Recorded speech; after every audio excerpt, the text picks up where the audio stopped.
Hi, this is Laurie Bilyeu, dietitian. I am in Western Massachusetts where I see uh, patients for EDS and GI issues. I want to talk today about swallow concerns and how we keep you well nourished when you have difficulty swallowing. I'm a member of the Diet and Nutrition Working Group for the EDS Consortium. I have no disclosures today. So, dysphagia is the word that we use for difficulty swallowing. Poor swallow may result in aspiration into the lungs, which we don't want. Difficulty swallowing can be with liquids or solid food or both, or medications. In the general population, causes that I see most often for swallowing disorders are stroke, neurological disorders like MS or Parkinson's, dementia, and pneumonia can, a lot of times I get an elderly patient in the hospital with pneumonia downgraded to a pureed diet. It's usually temporary, but they're just so weak and tired they can't swallow properly. In Ehlers Danlos syndrome, hypermobility spectrum disorder, dysphagia may be occurring at a higher rate than in the general population. Could be from TMJ, your temporomandibular joint, giving you trouble so you can't chew properly, can't swallow. Slow motility in the esophagus may cause us poor swallow. Fatigue, nausea. Eosinophilic esophagitis might be a cause. Reflux GERD might be a cause for a bad swallow. Structural issues like upper cervical instability, cervical medullary syndrome, restrictions in the tongue, like being tongue-tied, Eagle syndrome, muscle tightness could all impair the swallow difficulty. So all of these conditions should be thoroughly tested and treated as able. I'm not going to discuss the treatment of this underlying causes, but rather how to maintain good nutrition status with an impaired swallow. So swallowing difficulty can present, or we see it as, poor chewing, fatigue, clenching. Some people talk about a clenching in the esophagus or in the stomach that makes it hard to swallow. Sometimes there's a bolus feeding in the throat. Sometimes there's spasming around the esophagus and coughing, which is hard to swallow around. That slow motility in the esophagus, burping and hiccups constantly make it hard to swallow. Early satiety makes it difficult to swallow. Your ability to swallow may change depending on the time of day. Sometimes it's so much more difficult to swallow first thing in the morning when the system isn't quite awake yet. There may be other symptoms present, an infection or something. The quality of your sleep might change how you're able to swallow in a day.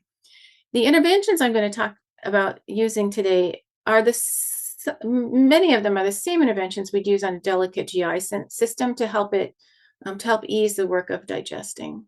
Poor outcomes for with an impaired swallow that we truly want to avoid. Anxiety related to a poor swallow. If you can't swallow well, you're going to be afraid of even swallowing your food, of taking your food. Choking can happen when you can't swallow properly. Dehydration, unplanned weight loss, aspiration, of course, which can lead to pneumonia.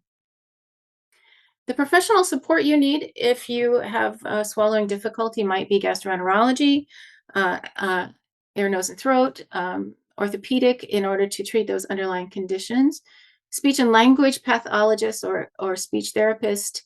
In my world, is who determines the diet texture that's most appropriate for each person.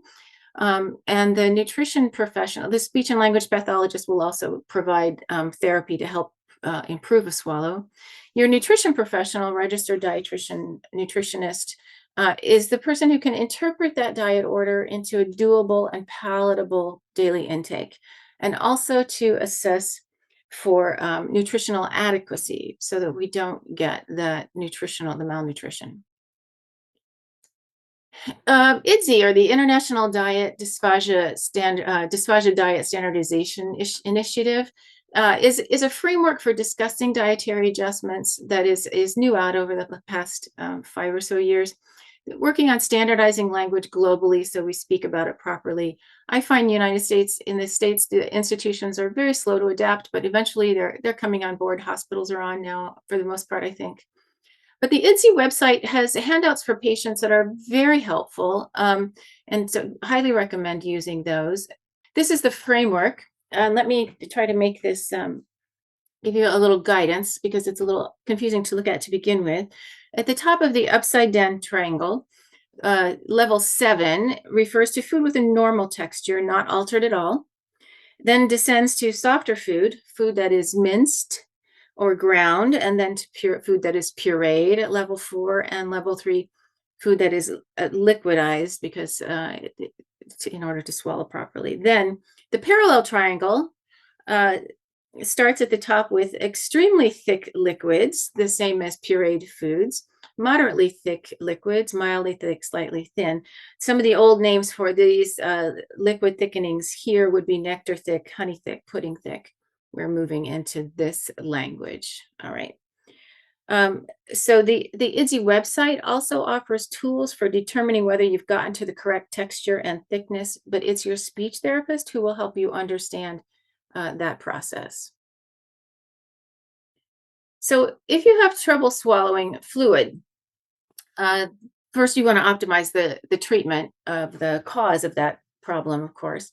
And it's interesting that liquids require more coordination for a safe swallow than solid foods do, more muscular and nerve coordination. So let's say that the speech therapist has recommended that we need to thicken some liquids or increase the density. Thin liquids are any fluid that flows like water, so easy to take up in a straw. That's going to include water, juice, soda, tea, coffee, milk, ice cream, because ice cream, when it melts, by the time it gets to your throat, it's thin, right? Gelatin or jello, we'd say. Again, by the time it gets to the throat, it's thin. Broth-based soup, popsicles, etc. And all of those things would have to be thickened to be safe. So some ways to thicken liquids. You can purchase pre-thickened beverages. You can add thickener, and thickeners can be powdered or these gels. Caution with ingredients. If you have real sensitivities, I'd want you to read the ingredients and make sure you're not going to have a reaction to it. I find that the gel thickeners, like the one pictured here, Simply Thick, is it's the one I see most at work, and I find it's easier to use than the powdered thickeners and more palatable. These and the powders and the gels will be what's always used in the hospital or other medical facilities. At home, we can do some things with some tastier options. Instant potatoes or a potato itself can be used to thicken a soup or a sauce. Blending a juice with banana, blend soups or part of the soup, like in a chicken noodle soup, then blend some of those noodles and put it back in, and it should thicken it just as well. Uh, Getting coffee thickened is a challenge because people can rightly so be pretty particular about their coffee. And you can use pudding, by which I mean a set custard, not any other dessert. So you add the pudding to the cup first, and then add coffee until the correct thickness is achieved. Chocolate pudding makes a pretty decent mocha, actually. If you have trouble swallowing medications, swallowing pills, it can be a whole lot easier to swallow pills with a thicker liquid, with a smoothie, with a protein shake, with something, a pureed soup, even with milk. Milk is still a thin liquid, but sometimes people find it's easier to use for swallowing pills. You can take your pills one at a time instead of the whole handful as you used to. Some pills can be crushed. You would want to check with your pharmacist to make sure that the the medications you're taking can be either cut in half so they're easier to swallow or crushed. Some cannot, and so you need to be very careful about that. Um, you can also the crushed pills can be then added into applesauce or yogurt. They can be bitter, but it can work this way. Sometimes your medication can be replaced with a smaller one. I've seen antihistamines that generic versions of antihistamines that are much larger than some other versions of them, and maybe there's a different one that's easier for you. You may be able to change your medication to a liquid form or chewable form, or check with your doctor and make sure this is a medication you still absolutely need to take. Same with your supplements, vitamins, minerals, etc., and check with your nutrition professional for some alternates in that to find a liquid version or a smaller pill or something that would make it easier for you to swallow your pills. So if we get to altering our food texture, we have some risks of nutrient deficiency here, and I certainly see this in patients and need to help them with it. I see a protein deficiency, sometimes micronutrients, sometimes minerals. Iron is a problem because Dairy contains no iron, and that is often what we use in a smoothie, for instance. Fiber sometimes is insufficient, and sometimes we just get overall inadequate calories with an altered texture diet. Also, a liquid diet can contribute to hypoglycemia, which we see in EDS sometimes, and so needs to be adjusted properly to avoid that. So at first level of the IDSE framework to downgrade a diet texture to soft and bite size. Uh, so define soft. It doesn't need a knife to cut it. It can be. It's mashable with a fork. So define bite size, small enough that if you don't chew well, the food can still be swallowed. So 1.5 centimeters by 1.5 centimeters. That's approximately half an inch for us. In the States. And really and truly, I have had to re-educate hospital and elder facility staff on cutting the food small enough. You have to think about, would it go down the throat of a toddler? That's how small it needs to be. And you're going to avoid some crunchy foods that can feel like a sandpaper going down your throat if you can't swallow well. For instance, in the soft and bite size, you want your vegetables very well cooked. Raw vegetables are not mashable. They can be ground up. A very good patient told me this morning, her very good partner, she wanted broccoli. She hates it cooked, overcooked. He put it in the food processor with some fluid and the spices they always use, and ground it up, and it was delicious, and she swallowed it just fine. You want very ripe, tender fruits or cooked fruits. Banana's good, but an apple would need to be peeled and cooked or stewed, or peeled and cored apple can go in the food processor to make raw applesauce. That's also very good. Meat should be very tender or ground. Fish is almost always soft enough, right? Eggs, and we don't limit eggs. I don't care what your cholesterol is. You will no longer need to limit your eggs to 3 a week or whatever they've said. Eggs are soft enough in almost any form. Very soft breads like pancakes or muffins, make sure it's not dry. Cereal, you need to soak your cornflakes or have hot cereal, oatmeal porridge. Rice, interestingly, is one of the first things that becomes difficult to swallow. The dry grains separate in the back of the throat and tickle it, and it can be difficult. So caution with rice. Minced and moist or ground. Minced in the United States, we more often say ground beef, for instance. In the rest of the world, minced is a more common word. Sometimes at this level, we only need the meat to be ground up. Consistency of ground beef, mashable with the tongue. You don't need even a fork to cut it up. The tongue can deal with it. Egg salad, tuna salad, chicken salad is often. I often see here very well cooked vegetables. My apologies to people who like them al dente. Nope, can't swallow them if you need your minced and moist texture. And so they might be more palatable in a casserole or a soup than just plain and steamed.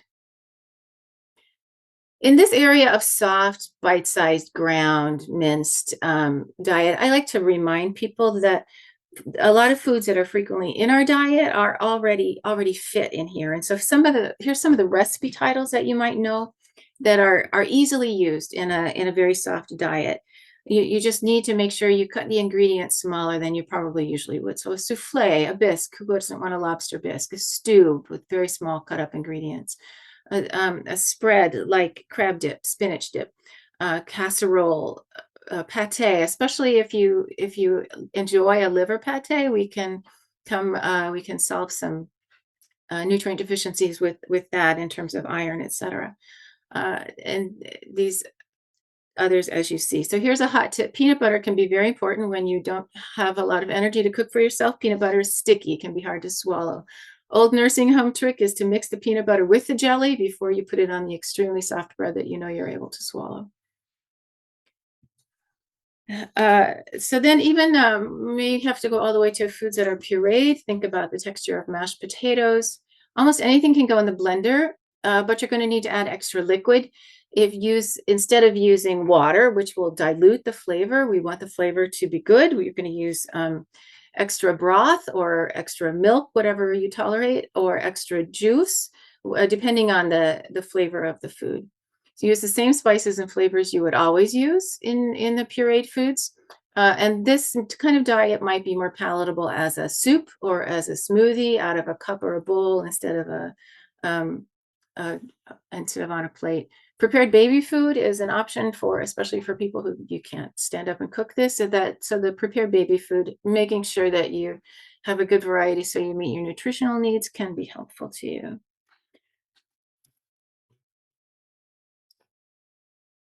Liquid meals. These brands, there's some ready-made liquid meals, Ensure, Boost, Orgain, Kate Farms. These brands are designed to be a meal replacement, not just a protein shake. So we have in the States certainly lots of protein shakes that are just fine for bodybuilders, but they're not a meal replacement and would result in nutritional deficiency if that's all a person is taking in, if they are need to have a liquid meal.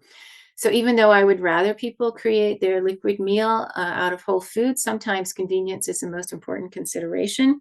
And so let's just acknowledge that if money is tight, then the generic version of this is going to be maybe the most appropriate food available. And it can be just very important to have really convenient foods available for at least some of the time. Blender meals can be made then with whole foods. They can be made with single ingredient powders like lucuma, baobab, cocoa, moringa. Thanks to Lorna Ryan for introducing me to this concept, just because some of our patients are so sensitive that using a commercial meal powder might have ingredients that they react to. So we can do single ingredient powders, a protein, a vegetable, and avoid the reactions. Soup is always fine in a blender, and I have a recipe for green gazpacho, which some people call a liquid salad. That it's the raw vegetables and so it tastes like a very fresh liquid meal. So here's an example of what a whole food smoothie might look like in with enough variety to meet your nutritional needs. Liquid base with milk or juice or water, a protein source, a fat source. Don't avoid the fat because you need that for some of your nutrient absorption. A vegetable, lots of leafy greens or pumpkins or any fruit. Fruit can be frozen. The vegetables can be frozen as you throw them in. Fiber can come from flax, chia, psyllium, legumes. You can throw a whole egg as your protein source, by the way, a whole boiled egg into your smoothie, and then other flavors to make it taste good. If we put all of these interventions into place and the swallow, there's still not adequate swallow to get an appropriate nutrition in, it might be necessary to progress to partial or complete enteral nutrition or tube feeding, or parenteral nutrition where the nutrients are provided intravenously. So if oral intake is possible, you can't take enough. We want to keep the oral intake going. We want the GI system to keep working as best it can. Tube feeding sounds really scary, but it's often temporary until some other problems are solved. Even if it's permanent, life can still be rich and meaningful. I know people who have on a tube feed are still hiking the mountains. It can be done, and I don't want you to feel let fear prevent you from getting the care you need. Go ahead if that's what you need, and we'll help you. We'll try to help you get back to oral foods if we can. So there's what we are going to do for your swallow deficiency. Thank you very much for listening. I will look forward to the question time.